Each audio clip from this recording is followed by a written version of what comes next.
For our 7th episode, we're going to talk about technology. This podcast, its roots are really in a blog that I started in 2011 when I was in the Peace Corps in Guatemala. And in 2011, I had witnessed the power of technology like never before. Actually, it started in 2010. So in 2010, I moved to Guatemala and started to serve in the Peace Corps. In around March of April of 2010, I was sent out to my site after having 3 months of training, language, cultural immersion, those types of things, sent out to my site. Upon getting to my site mate and I, Megan, we are given a list of schools that we are supposed to cover in the public health program that I was in called Healthy Schools. And about 12 of these schools that we're given to cover are part of a community called Xepon, Xepon.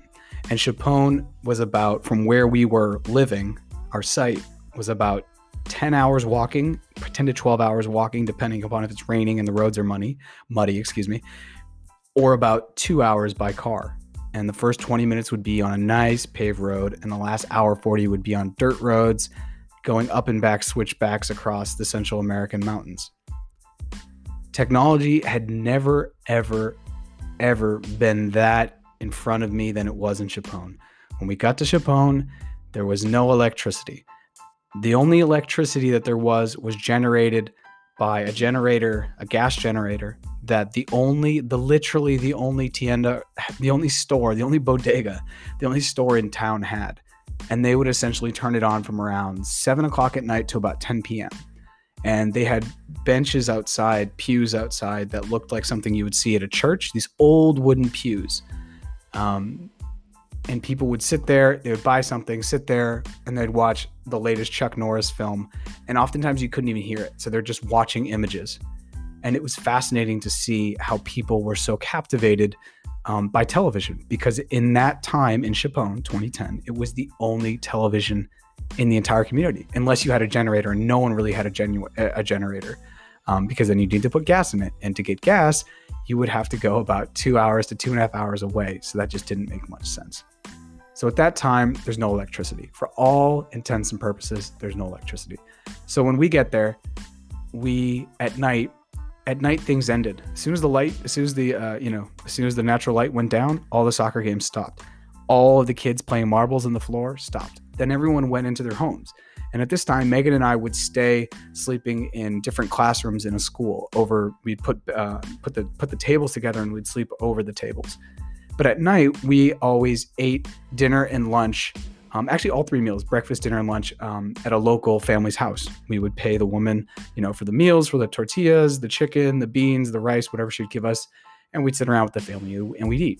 So you can picture about a 12 by 20 house made of adobe, which is mud. And so the walls are about a foot, about 12 to 18, 12 to 18 inches thick. And it's only one story. And so at night, everyone would gather around, and the mother of the family would make dinner for everyone and include Megan and I. And so the glow of the fire essentially gave light to the rest of the room, because even though a candle seems cheap, to burn 2 or 3 candles every night all year round when you're on the economic fringes, that money's important, and it's much better spent buying corn to make tortillas. So without technology, without Wi-Fi, without being able to turn on a switch and light up that room and have TV and have everyone connected to their cell phones and on Twitter and on Instagram and Facebook and et cetera, community was the only game in town. Now, that was in 2010. When Megan and I were finishing up our time, Xepon got luz. Llegó la luz. The light came. In Spanish, you say light for electricity. And so the light came to Xepon, and that changed things forever, because towards the end of my service and the last couple of times we went to Xepon, all of a sudden kids were outside playing soccer till 10 p.m. at night because the street lights were on and they could play underneath the street lights. Marbles were a thing of the past. People started to get TVs, and with TVs come video games, come sitcoms. And so I was able to see, and I don't know how many more times this will happen in my life, but I was able to see and experience and be a part of a community before electricity and after electricity. And that really spurred me to write a blog entry that I wrote on August 12th, 2011, called A Brave New World. And so for this episode, we're going to look back at that blog entry, review some of the things that I thought would have happened by 2050, check in, see where they are now, and then I'm going to add on some of my own ideas about moving forward. So technology, it plays a part in our lives. I personally seen it completely transform communities, and I'm excited to talk about it today. I'm Jarrett Carpenter, and this is Wi-Fi and Water. I've compiled a list of things that I believe could possibly be extinct or completely out of use by the year 2050. While some of the items below are already on their way out, others are slowly starting to vanish due to advances in technology and people's access to high-speed internet. Only time will tell as to whether some of these things have the ability to survive the world and its technological advances. This is the intro to the blog entry I wrote on August 12th, 2011. And for this episode, we're going to go through each of the sub-ideas. I'll read them out, and then I'll share about where I think we are and where I think we're headed. So the first idea says male men and women. And I say, last year alone, physical mail went down an astonishing 22%, which has left many postal workers unemployed. In the years to come, if small mail continues to decrease in annual volume, I think it's only a matter of time until male men and women are completely phased out of our mail system. When was the last time you mailed a letter? Does the milkman seem like a foreign and outdated idea to you? And reading that now, knowing where we are with the current administration wanting essentially to do away with the mail service is quite wild. That was in 2011, and it said that, the stat was that physical mail had gone down an astonishing 22%. Obviously, since then, a lot has happened, the rise of Amazon. In the future, I think and when I made those predictions in 2011, I was talking about 2050. I'm just going to, in this episode, talk about 2030. We're just going to give it 10 years. So I think over the next 10 years, depending upon FAA restrictions and regulations, I think we'll eventually get to drone mail. Getting mail out to very rural parts of the United States is a huge stretch on the U.S. Postal Service. And it doesn't make sense if somebody needs, a lot of it comes down to medicine. And so if I need medicine and I live in a rural part of the United States and my medicine costs, even if maybe I don't have insurance, which is another whole episode, but let's say my medicine costs $50. And to get it shipped out there with using the USPS, it's $7. But it's such a stretch for the USPS to get that out to this particular person that they're losing money. The $7 doesn't nearly cover the overhead and the cost to get it out there. So then what would happen is it could maybe fall to a private like UPS, FedEx, DHL. But then all of a sudden, maybe the medicine costs $15 to ship instead of $7. So it's more than doubled. With that as a future, I do believe that we will get more and more into drone shipping. Drone shipping has been out there. It's been lobbied against. They've been trying to get it through some of the areas of the government, but the FAA, it's a huge problem with flights. And so I think once they square those things away, I do think that there will be drone shipping. And I also think looking at the male men and male women, I think that male men and male women will start to be phased out slowly, and third parties will take it over. This is potentially more in peri-urban or urban areas. I think it's going to be interesting, and this could also solve that one anecdotal example of the medicine. I think it will be interesting to see if things like Uber and the way Amazon hires essentially people as independent contractors to go and essentially take the package the last mile. When I was listening to Amazon talk about their shipping, they always say that the last mile is the most expensive. Getting it from the shipping center where they have them all over the country, getting them from the big facilities, the 2 miles, the 1 mile to someone's apartment, that is where they lose potential money. And so they hire independent contractors. And so part of the supply chain to get you your Amazon thing the next day oftentimes is somebody who's working their second or third job, driving around in their, Toyota Camry, picking up your package, scanning it with their iPhone that they have, bringing it to your door and then scanning it. And then that is the last rung in the ladder to get you your package. And so I think in the future, we could see more of that. We could see, it wouldn't surprise me if you saw something like Uber Mail come up. I don't think that that's outside the realm of possibilities due to the way the public-private is really starting to play ball, especially around packaging and shipping. So that is where I think the mail will be. And on a more personal note, for many of you who know me, I had an ethical clothing company that I started in 2017, and it was really just about sharing a positive message. And I look back at the numbers, and in 2017, when I started shipping, it was just, we'll say I was shipping a t-shirt to someone. 2017, when I started shipping the same t-shirt to someone, it was around 322 to around 330 per package for the weight.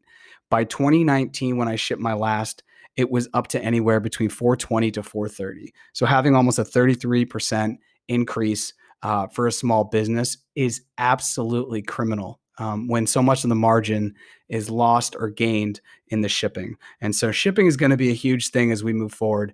And I'm interested to see what solutions we come up with. So I do think there'll be drone. I do think private industries will definitely play a bigger role as the USPS potentially scales back its overall reach in the United States. So the next section is called Books, Newspapers, and Magazine. And it says, in the year 2050, will there still be books, newspapers, and magazines? I want you to know this is the first time I've read this. I wanted it to be very raw. In the year 2050, will there still be books, newspapers, and magazines? In 2007, Amazon released the Kindle, which is a tablet that gives one the ability to search, buy, and read all kinds of media electronically. The Kindle enables you to search, browse, download, and read ebooks, newspapers, magazines, blogs, and other digital media. The iPhone and iPad, two other very popular devices, allow you to connect with electronic media such as newspapers, magazines, and blogs.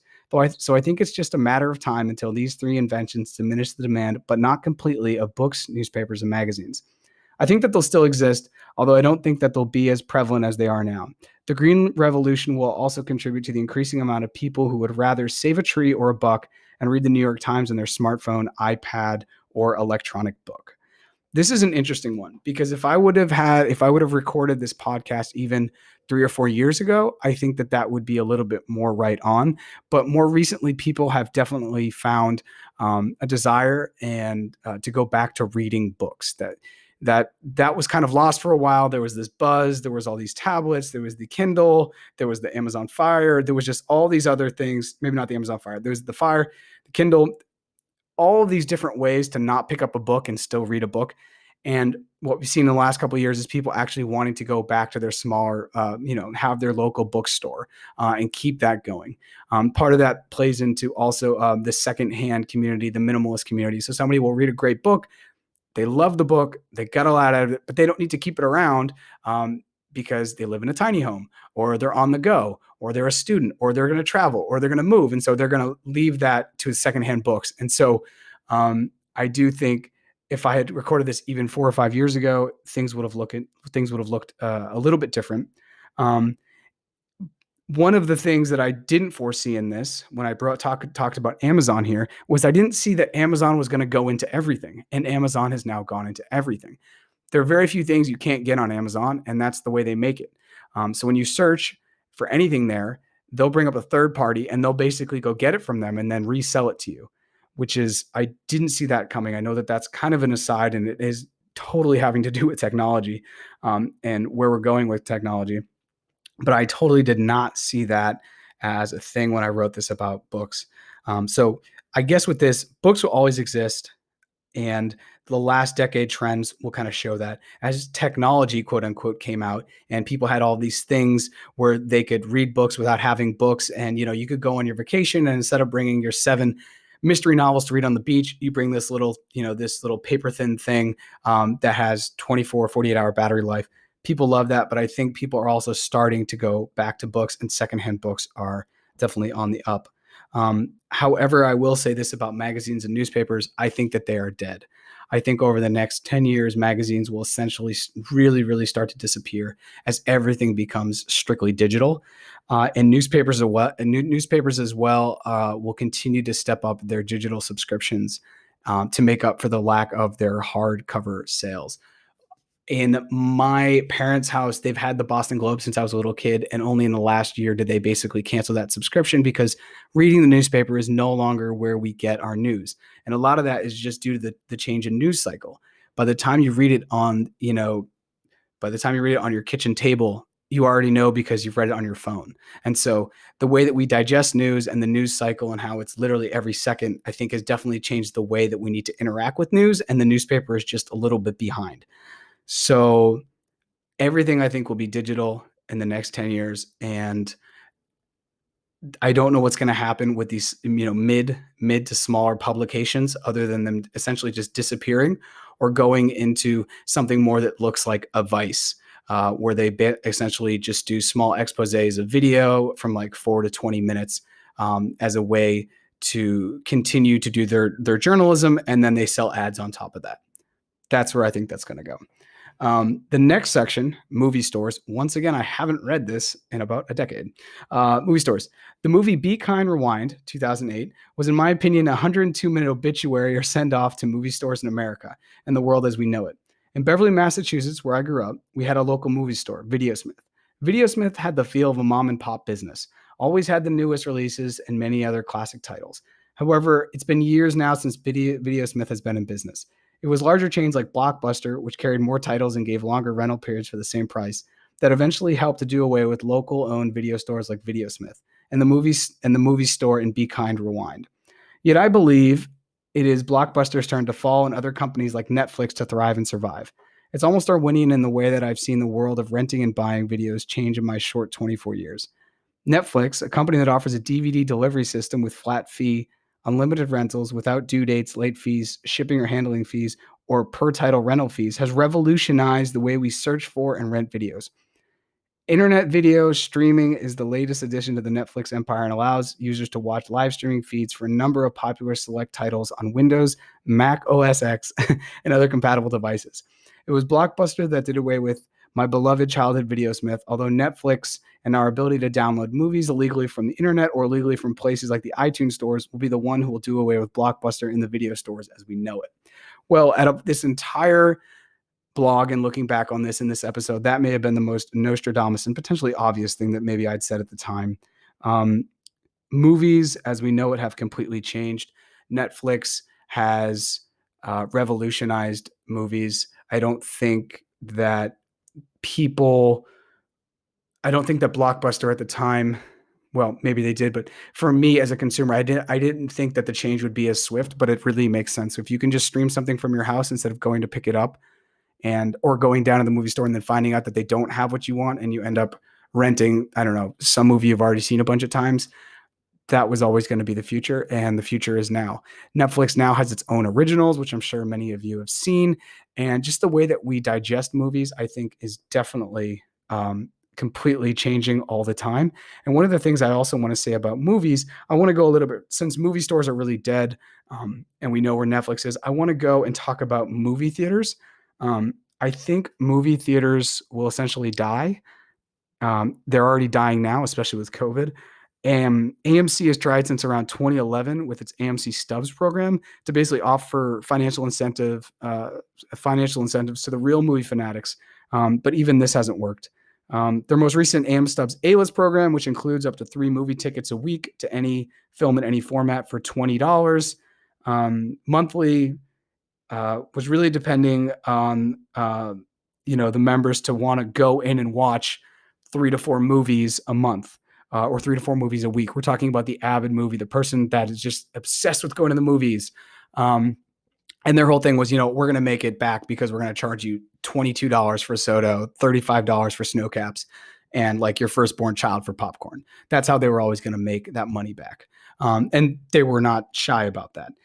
But that was their attempt, essentially, to offset the subscription that Netflix was offering the world for their movies. So I thought that was very interesting. And I remember the first time I heard about that, I thought it was a great marketing ploy, because if you can guarantee that people are giving you $20 a month, and the reality is you're just going to keep winning because they're probably going to see less than 2 movies a month. And if you're already going to the movies for $10 to $12 anyways, you're covered. And they were always going to be making their margin on people going to the movies and then buying stuff when they're at the movies, because those are so marked up. So moving forward, I think that movie theaters essentially will be a thing of the past. I don't know what they'll do with them. Maybe there'll be places where you can go watch the Super Bowl with friends. You could rent it out and watch the Super Bowl with friends and have like a movie party. And going to the movies would be like a hip thing. Like, oh my God, we used to do it kind of like when I grew up. And whenever we go to a drive-through movie theater up in New Hampshire, it was like, oh my gosh, this is so cool. And on that tip, coming full circle, I think drive-through movie theaters in the time of COVID could come back. If you have a big, if you have a big area, everyone will pull up. They'll all connect essentially. You won't need the old things that would hang in your window.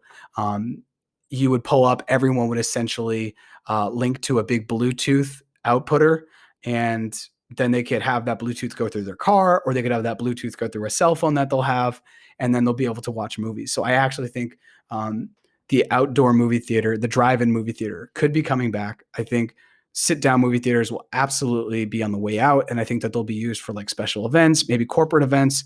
Now that everyone is remotely working for the future of once COVID dies down, if you want to have a big seminar and you want to have guest speakers, you would essentially go rent a movie theater. You get your food catered, you'd rent the movie theater for the day, and you have your stage. It's all stadium seated. That's where I think it could go. I guess we'll find out. We'll find out if that's true or not. The next section is wallets, credit cards, cash, license, and keys. New programs like Google Wallet are essentially a digital way of organizing your everyday needs in an electronic format. Credit cards could one day be replaced by simply tapping your smartphone on an NFC reader, normally marked by a PayPass logo, to process a payment. Keys could one day all be in electronic format and would use a similar method of the NFC reader. Think of like a fob, for example. Licenses could one day be phased out as well, although experts are saying that this will be the most difficult aspect of the contemporary wallet to do away with, as its legal implications are serious and the need to have it approved by state and federal agencies. So the wallets, I think, is a very interesting thing, because I know many people now, when they go out, they don't even have a wallet. I know when I've gone out in the past, I'm going out to a bar when I was living in New York, I only brought my credit card and my ID, and I didn't even bring a wallet. And with things like Apple Pay really trying to take over, every single day, Apple sends me a phone to my iPhone saying, have you set up your Apple Pay? And it's super annoying. You haven't set your phone up until you have your Apple Pay. I'm very interested to see what's going to continue to happen with that. When Facebook Messenger came out and when they made it a separate app away from, you used to be able to, in your phone, when you had your Facebook app, you'd be able to do the messages there, but now they made you download a separate app. I read when that happened, the reason why they wanted to do that was Facebook wanted to stay ahead of the game, or stay up with the game with Venmo, Cash App. Now most people have Zelle through their banks. They saw the opportunity to be able to have an app where you could also exchange value and exchange money. And if you go into your Messenger app, you can totally set up payment. And so you could pay your friends through Messenger. Now, most of us have Venmo, we have Cash App, we have other things set up, so we don't need to do that. But that could definitely be a future. I don't think it's unreasonable to think that there will be a cryptocurrency that Facebook will own. We'll call it Facebook Coin, where you would buy into it. So I would buy into it with my dollar. And then if I need to pay somebody in Colombia, they would buy the Facebook coin with their peso. And then we would be able to exchange Facebook coin instantaneously through Facebook, instead of going through banks where there's fees, there's lag times, etc. This is already, I just described to you essentially the way cryptocurrency already works, where two people with different currencies can exchange value. And I don't think it's far off to think that Facebook couldn't do something similar when, almost 2 billion people have Facebook accounts. In the future, they really could start to pull in massive revenue, even if they just charge, a percent of a percent for every transaction. They already have the infrastructure essentially built. They still need some certain things like the creating of a cryptocurrency or a Facebook coin. And then obviously dealing with local and national governments to get that through. But I don't think that that's out of the, out of the realm of possibilities. Things like Alipay in other parts of the world, they're already there. People are already, no, wallets are basically a thing of the past. Your phone is essentially your wallet. So I don't think that that's too far away. I do think that will really start to happen in the next 10 years. And if you don't have cryptocurrency and want to learn more about it, you can reach out. I've been onto crypto for a couple of years now, and I think it's going to be interesting to see the value of crypto, especially in such uncertain times for the markets, because sometimes when the markets get uncertain, like the stock market, the bond market, the gold market, people look for other ways to store value, and crypto has, it has a lot of people have money in crypto, including banks, big corporations, et cetera, et cetera. So let's go on to the next section. This section. Wow. We're going to get the dust off for this section. This is called compact discs. CDs, since the time I was in high school, have been on their way out. I remember listening to cassettes and thinking that my Walkman was the coolest thing in the world. The first cassette I ever bought was Coolio's Gangster's Paradise, 1995. I remember it taking about 45 minutes for me to convince my mom in the middle of Sam Goody that the little sticker in the bottom right-hand corner that said parental advisory meant nothing.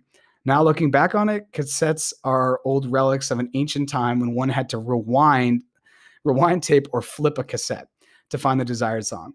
How many of you remember rewinding a cassette with a pencil? If you do, that's old school. CDs did away with cassettes like DVDs did away with VHS, although now MP3s have slowly started to usurp the CD. I just wonder if in 2050, whether the youth will see the CD as I've always looked at 8-track tapes. Wow. That was also fairly prophetic because most kids now have never even known a CD. And I'm sure CDs for their parents, I'm thinking of like an 18-year-old kid whose parents have CDs. That must be the way that I looked at vinyl, which was like, that is a thing that, that is ancient. In the movie Mad Max, I remember some of the kids they come across a vinyl and it was like some ancient thing, right? Because they were in a dystopian world. The way music has changed even since 2011 has been really, really quite wild. CDs are totally gone. I don't know anyone that even has a CD player. Some cars still come with them, but I think that will totally be gone now that everyone has Bluetooth and you can connect your phone. Spotify was founded in 2006, but now it is really everywhere. Most people have Spotify, or they're getting YouTube Music or Apple Music. And so the future of music, I think, is definitely not tactile. It's going to all just be digital. There's also SoundCloud. And in the last 10 years, we've seen artists come out like Chance the Rapper, who doesn't even have a label, and he just kind of does everything on his own because now he doesn't need to. Now he doesn't need some execs, some A&Rs. He doesn't need all the production because he can basically bring in the people he wants to work with and then put out his music via the internet. The internet is really leveling the playing field for everyone in every single industry. And the music industry is one that has really blown up. And to give you an example of this, if you follow hip hop has always been a place where women really weren't allowed to get to the top. And if you look back through history, every single generation had one woman, maybe. And now if you look at hip hop and R&B, there are so many women leading the way. And that's because when all of a sudden, Sony and Virgin Atlantic, when all of a sudden they couldn't say, yeah, we're only going to have one woman in our R&B and hip hop department, and things like Instagram and YouTube let talent just kind of flourish. That's where we are today, where there are so many women now at the top of hip hop and R&B. So that kind of gives you an idea of the democratization of the internet, music, and how those two kind of come together. And that technology really makes a more even playing field for so many more people. So next is point and shoot digital cameras. And I have a picture of me taking a photo with the digital camera I had that in 2011 was like the coolest thing. I took a lot of photos while in the Peace Corps. So it says, recently on CNN.com, I took a test to see whether I could tell the difference between a photo taken with a classic point and shoot digital camera and those from an iPhone. Has it come to this? Are we going to do away with point and shoot digital cameras? I don't believe that classic DSLRs will ever be done away with due to the photo taking community and professional photographers who demand the highest quality of photo. Enjoy developing and augmenting their own prints. However, I do think that one day the old point and shoot digital camera will be a thing of the past. Yes, I do believe that will happen. The iPhone, for an example of a popular smartphone, comes equipped with an 8 megapixel camera with which is 5 megapixels better than my 3 megapixel Sony 2001 point and shoot digital camera. While my camera is 10 years old and very outdated, it still serves to show how a smartphone's photo taking abilities could eventually leave the point and shoot digital camera industry on the fringes. Who's going to carry a digital camera in their smartphone to a concert, a birthday party, graduation, or any other worthwhile recorded event? The answer is they're not going to carry the two. And who would leave their smartphone at home, especially if it had replaced their wallet? So that brings back to the idea that all we really essentially need is our smartphone. And so here we are today, and the smartphone is ubiquitous. People have even shot full features, full movies and series just using their smartphone, which I think is crazy. One of the most prominent, and the first time this happened was Tangerine, which came out in 2015, was all shot on the iPhone. In the future, I do think that there will be a separate movie making category where people will basically start to silo themselves and say, I am an iPhone movie maker. I only make movies on iPhone. And we're talking about cinematic productions, because even the iPhone that I have, it shoots 4K at 30 frames per second, even up to 60 frames per second, which is extremely, extremely good. And if you're taking longer type videos, for example, for YouTubers and stuff, DSLRs normally only take about 30 minutes, and then you have to start again. Whereas the iPhone, you can just shoot for as long as you like. And so I see the future of point and shoot cameras. Well, it's basically done. And I think the iPhone will continue to dominate more and more the photography industry. Even if photographers don't want it, the reality of it is, if something's going to happen really, really quick, it's easier to get out your smartphone and film it or take a photo of it than it is to get your camera out, make sure it's all right, take the lens cap off, et cetera, et cetera. And in the world we live in now, we are totally living in video. We are living in video land. I read an article the other day that said that since COVID, 15 to 17% of the entire internet's bandwidth is spent on YouTube. People have essentially upped their YouTube time by about 47% since COVID. And I think that will only increase. YouTube is a place where literally you can learn to do anything. When I was looking for, easy ways to start a podcast, I went to YouTube, and YouTube taught me how to do that. And it said, here's Anchor, go play with Anchor. And with that said, this podcast wouldn't be possible without my smartphone. So not only now is my smartphone taking the place of my wallet, it's also my camera, and it's also the way that I can record, edit, and produce podcasts, which is really quite wild. And on that note, we're going to take a super quick break.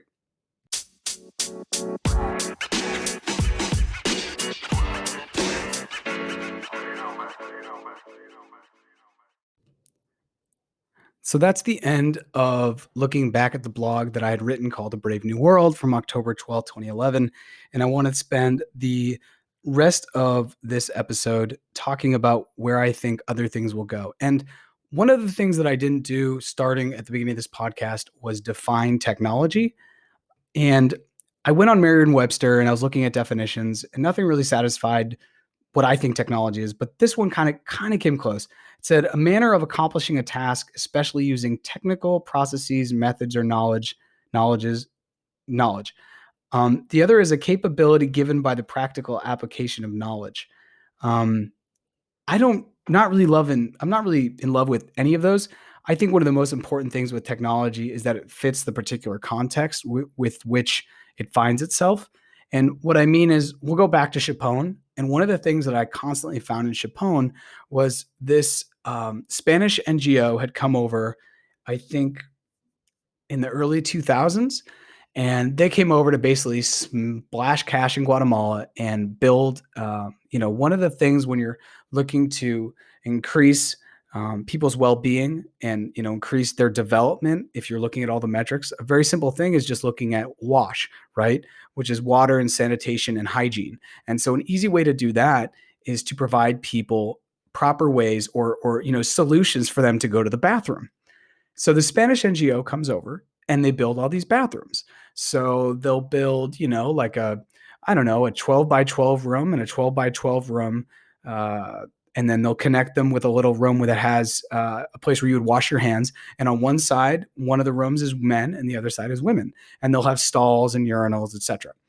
One of the things that they did, so they come over and they do this in a community that has no electricity, that is really out on the fringes of everything. It's hard to get supplies, medical supplies, school supplies, any kind of supplies. And they come out and they build toilets because from their context, coming from Europe, coming from, quote, the developed world, that's what you do. You go to the bathroom in the toilet, and that's the most sanitary way.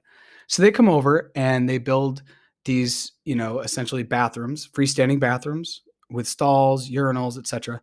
One of the things, two things that it was the most myopic and short-sighted project I'd ever seen in my life, and I saw them all throughout the county where I was, Malacatancito. I saw them all throughout, and all of them, no one used them. Because what would happen, two things. One, most of these communities don't have water.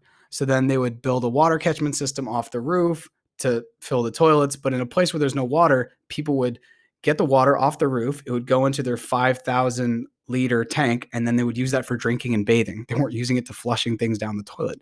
One, they built toilets in a place where there's no running water. Number two, toilets are notoriously easy to break. How many times have you gone to, in your house, you hit the handle for it to flush, and you can just hear it, the chain snap or the string snap, and then it doesn't allow it doesn't lift up, what they call in Guatemala, and I always liked sapo, the frog, to allow the water to go into the toilet basin, and so then basically the toilet is, quote, broken. And how are we going to fix that? And in many of these communities, if the sapo or this part of the toilet breaks, not just the chain. If there's any part, a tube or any of that plastic breaks, there's absolutely no repair. There's no pieces to repair it. And so it's just left. Oh, that toilet's broken. And I remember when I went, I said, hey, what's wrong with the toilets? Why aren't you using them? They said, oh, all the toilets are broken. So I go in. They hadn't been used in years. Dust, like deep dust, big, huge spiders, all kinds of crazy stuff, animals, bird nests. And I go in and I just lift off the back of the tank, the lid, and I look in, and the chain had just broke. So all you need to do is just fix that, and then the toilet would, quote unquote, work. Now, remember, there's no water. But anyways, that was a case study in what not to do and the power of, quote, technology and thinking further about, what can be a solution, a local solution, and how technology can play a role. And I think that brought me to a couple ideas. One of them is context. So it needs to fit context. The other one is the ability for it to be maintained. And then finally, technology will really flourish if there's a lot of training around it and people can really feel empowered to use it. If you don't have those three things, technology oftentimes it's not going to flourish. And so I always think about toilets in Guatemala when people talk about, especially in the world I'm in of international development, and people think that sending iPads to a village in the middle of South America is going to solve their literacy problems, when maybe there's no electricity. And okay, now you want to get solar panels. Okay, and now it just keeps building onto one another. So in the things I'm going to talk about now, looking forward, adding on to the blog entry, which are some ideas that I have now, I want to keep those things in mind. Context, its ability to be maintained, and then training to make sure people feel empowered to use it. So one of those that I think is going to continue to happen is bicycle sales. Bicycles are amazing. You buy it one time and you don't have to put gas into it. Yes, you will have to probably get a new tire. So the maintenance, there are tire shops. You can get these things off the internet. Training, most people know how to ride a bicycle, so that's easy. As far as, quote, feeling empowered around something, many people, I was always interested to see that in New York, and I forget the name of this nonprofit, but there was a whole nonprofit built around working with boomers with their iPhones and social media, so that way they could connect with the rest of their family. So if you were, of a certain age, you could go in there and they would walk you through everything on how to set up a Facebook page, how to send a message, how to send a photo from your text, how to take a video and send it. So very similar to that. Many people know how to ride a bike. And if they don't know, they can learn easy, and it's easy to get, feel empowered and feel like, yeah, I can ride my bike. Maintenance is also easy, and the context is key. With more and more people working at home, basically pre-COVID, we were about 5% of the workforce was working at home. Now we're about 33 to 35%, according to current predictions, which is 7 times more than it was. With more and more people working from home, the idea of having 2 cars in a family may go away. Maybe we just need 1 car. And then to get around town, maybe I'll use my bike. Bike sales since in March alone, went up 47%. If you've looked for a bike recently, they're very, very, very tough to find. You can go to your local bike shop if you're interested about any of this and say, hey, how are your sales? They're going to say they're amazing because people are buying bikes like crazy. I think in the future, as people also start to realize that climate change is a very big thing and cutting down on our fossil fuels, if we have one less car, could be a way that we, positively impact that sector. I do see a rise of bikes. Now, obviously, I'm here in Massachusetts. In the winter, it is brutal to ride a bike to work. And maybe that will change if more and more people drive less and riding a bike isn't also both cold and seemingly dangerous or more dangerous in an urban area with snow and ice and everything. Obviously, if it's snowing, you can't go out and ride your bike if it's a heavy snow. But I do think that bike lanes, cyclist rights, et cetera, cyclist spaces will continue to grow as more and more people work at home. So that's one thing. The other thing I think is office buildings. And this is, I talk about office buildings as it relates to technology because normally office buildings are where there's spaces where, business happens. And so technology is able to thrive. So a place where technology will exist, I think office buildings are a thing of the past. Let's look at maintenance. They take a lot to keep up. And if they're not going to be people in them because so many companies are going to just go completely virtual, brutal. Training maybe isn't so much in this. That more has to do with the office culture of going from working in a cubicle to working at home and the differences of that. And there's no more cooler talk.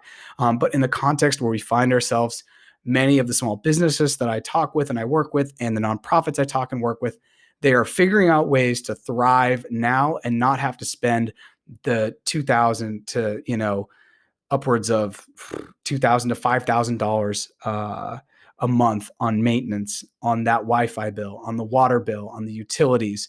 And annually, they're saving thousands of dollars. I saw a stat from CNBC News and Business that was saying that tech companies annually spend about this is like Google and Amazon and Facebook. They spend about $10,000 annually per employee to have, to basically have office space. And sometimes that can even increase. So they're saving potentially millions and billions of dollars will be saved. On the other side of that is all of a sudden you're going to have all this office space that has been built out that is going to kind of go, I don't know what's going to happen with it. And one of the things I want to add into the office building conversation is co-working spaces.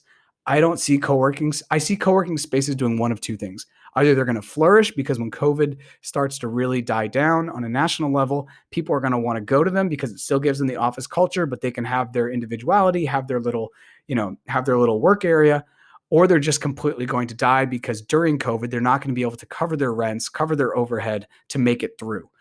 Co-working spaces, I've worked in many of them, a couple in Guatemala, a couple in Colombia, one or two up here in Massachusetts, one or two in New York. They're great, but their overhead is brutal. And so they really need to, just like a restaurant, they know how many seats they need to fill daily to be able to cover their overhead and get the revenue that they need to get profit, et cetera, et cetera. So I don't know where that's going to go, but I do think office buildings will completely die.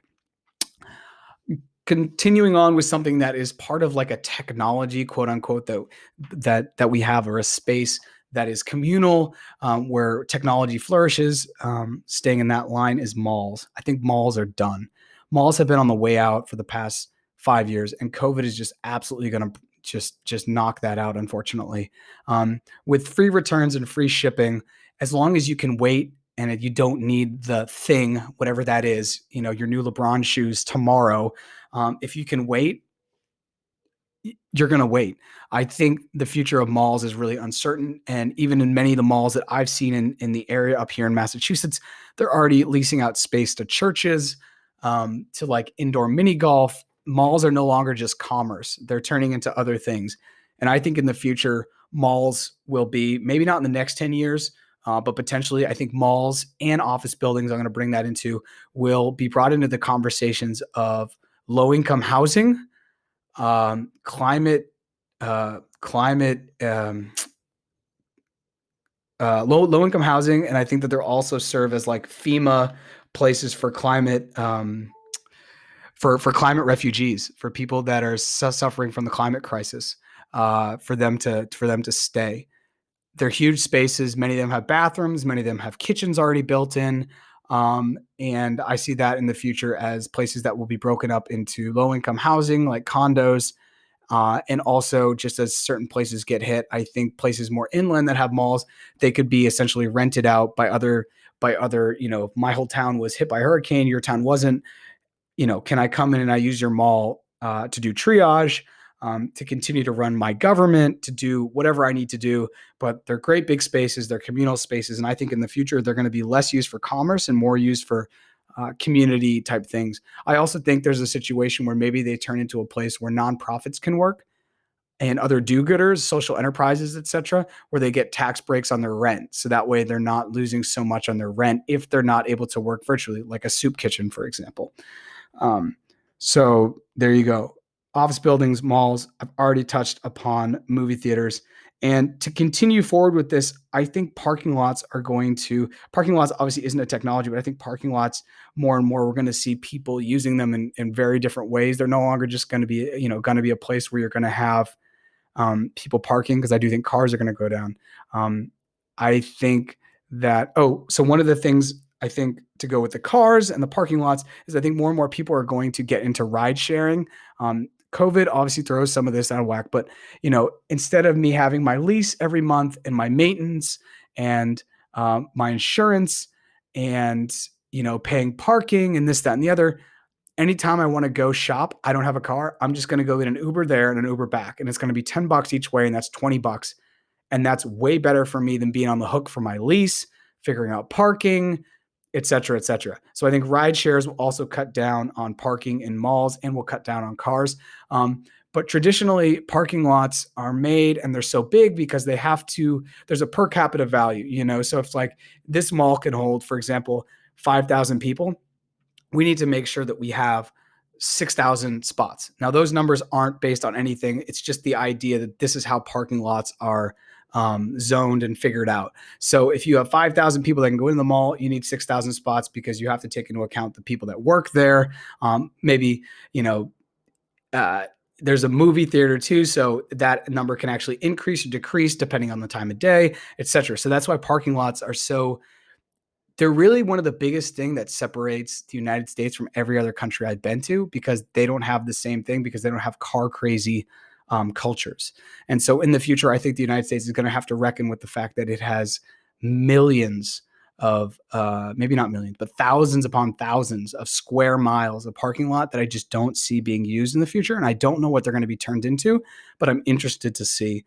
And then finally, cars. I think cars, this goes along with the bikes. I think cars, while they're cool and it's nice to have a car, I see more and more families getting away with one car, especially as people are working from home. I think ride shares will come in. And I think in the next 10 years, when you have self-driving cars through Uber and Lyft and other rideshare programs, cars are really going to be a thing of the past. So if you never got your license, you're ahead of the game.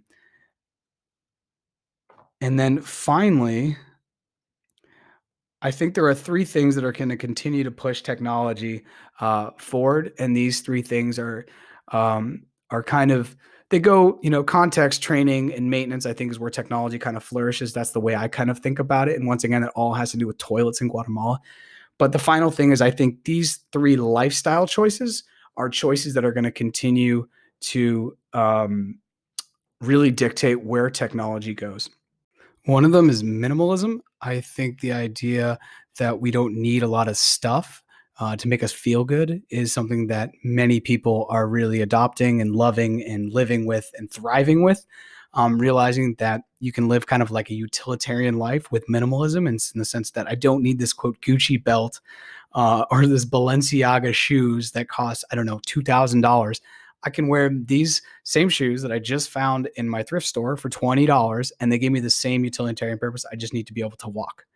I think minimalism will definitely continue to play a part in technology in the way that it's designed, and the way that it's executed. The internet looks a lot more minimalistic now. Even ads on TV are a lot more minimalistic. Couple big words, simple ideas. That's it. You can think about the presidential slogan from 2016, maybe some of the best branding. I'm not going to say it on this podcast, but you get the idea. Simple ideas, simple, just, it's been from the dawn of time, more is less. And I think more and more people are into minimalism. And I think that will influence the way technology continues to move forward. The other thing is the environment. I think more and more people are conscious about the way that they interact with the world and how that has to do with their environment. They want to be ecologically responsible, environmentally responsible. And I think that those things will definitely play a role in the way technology moves forward, all the way to electric cars, et cetera, et cetera. Now, there's another conversation there about really how green is green technology, but we're going to leave that for another episode. And then finally, I think the idea of having everything wireless. When the movie Her came out with Joaquin Phoenix, I was just completely shocked. And I said, no way. There's no way we're ever going to be in a world where everyone's walking around with white little earbuds talking to ourselves. There's just no way. And that was in 2013. And fast forward, go to your supermarket. Yeah, everyone probably has masks on, but there are people with white little things in their ears and they're talking because they're talking to someone else. And so they're no longer present. Technology has kind of taken over. But wireless, I think, is the absolute future. And so those are my thoughts right now on technology. And I know that this episode has covered a bunch of different things, but I wanted to just leave us with a quote from a great movie, a great Americana movie, ironically about 4 Jamaican men, Cool Runnings, and what John Candy's character says to Doris Bannock, who is the captain of the bobsled team, because I think it applies totally to technology. And John Candy says about the gold medal, he says, if you're nothing without it, you'll never be anything with it. And I think in the age of us always having our cell phones, we should think about that. So yeah, if you have any questions, reach out at Wi-Fi and Water Podcast on Instagram or Facebook. And I will be doing another episode on technology that gets a lot deeper into AI, cryptocurrency, and the future of travel, especially post-COVID. So I'll see you there. Thanks.